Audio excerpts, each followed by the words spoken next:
Traoré has openly challenged the long-standing dominance of Western nations, especially France, in Burkina Faso and the Sahel. He expelled French troops, shut down French military bases, and replaced Western security partnerships with closer ties to Russia and other non-Western allies. This move threatens Western geopolitical control in Africa. Burkina Faso is rich in gold and other minerals. Traoré's government is pushing for more state control and fairer distribution of these resources, rather than letting foreign corporations, many of them Western, extract wealth. This reduces Western access to cheap African resources. Traoré has become a symbol of Pan-African unity, encouraging other African nations to break away from neo-colonial dependence. His speeches about sovereignty, youth empowerment, and unity resonate deeply across the continent. Western powers see this as a threat because a united Africa could reduce their leverage. Burkina Faso has increasingly leaned towards Russia for security and China for development partnerships. This weakens the Western monopoly in the region. The West fears losing Africa as both a market and a strategic partner in global competition. Traoré speaks strongly against institutions like the CFA franc currency system controlled by France and foreign-controlled debt systems.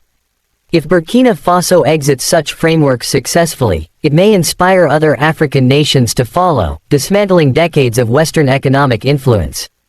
The West doesn't officially declare any plan to kill Ibrahim Traoré, but such titles express the idea that his anti-colonial stance, push for African independence, and shift towards alternative alliances make him a nightmare for Western interests.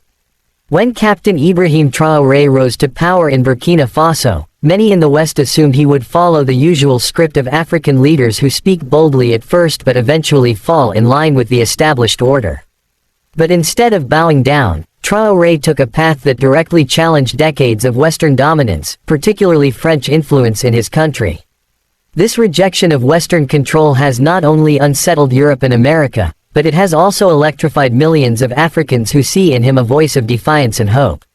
To understand why this stance is so controversial, one must look at how deeply entrenched Western influence has been in Africa and why a leader openly resisting it becomes such a disruptive force. For decades, Burkina Faso and its neighbors in the Sahel have been under the heavy shadow of French military presence and political pressure. France, once the colonial master, maintained its grip through troops on the ground, military bases, and economic structures like the CFA franc, which tied African economies to Paris. Leaders who attempted to distance themselves from this dominance were often isolated, delegitimized, or even overthrown with external support. Yet Traoré, young and uncompromising, has dared to walk this dangerous road of independence, a decision that has put him in direct confrontation with Western powers that prefer pliable partners rather than outspoken revolutionaries. The power of his rejection is not just symbolic, it carries material consequences. By expelling French forces and demanding the closure of military bases, Traoré sent a message that Burkina Faso would not remain a pawn in foreign wars that had little to do with its own people.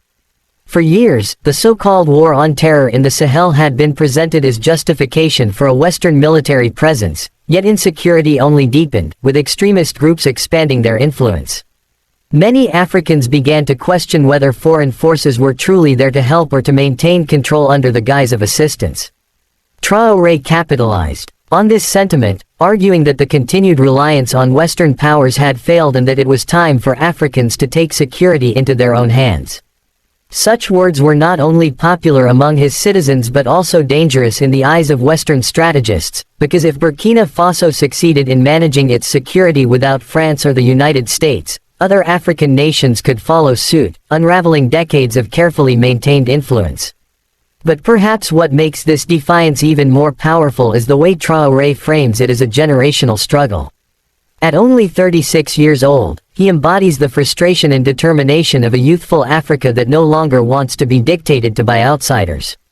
His speeches tap into the pride and anger of a continent that feels exploited, undermined, and perpetually kept in a state of dependency. He presents his rejection of Western influence not as an isolated policy choice but as a moral stand for all Africans who deserve dignity and self-determination. This narrative terrifies Western governments because it spreads like wildfire, inspiring movements in Mali, Niger, and beyond. Suddenly, the idea of rejecting foreign troops and asserting sovereignty no longer seems like an impossible dream but a tangible reality. The West thrives on the perception that its presence is indispensable. Traore is dismantling that perception piece by piece, and that is why he is seen as such a dangerous figure. The hooks in his story are everywhere. A young leader in military fatigues defying global superpowers, expelling troops, and speaking the language of freedom. This is not the compliant image the West prefers. His rejection of influence is not couched in diplomacy or compromise, it is raw, bold, and unapologetic. In the global chess game, Western nations are used to leaders who bend when the pressure becomes unbearable, but Traoré projects a resolve that is unshakable, at least for now. This creates a nightmare scenario. If his defiance inspires unity, the carefully constructed network of Western control in Africa could collapse faster than anyone expected. The West is not just confronted with a stubborn leader, it is confronted with a new movement that could change the balance of power on the continent. That is why his rejection of Western influence is not just a domestic decision for Burkina Faso but a geopolitical earthquake, one whose aftershocks are already being felt far beyond the borders of Ouagadougou.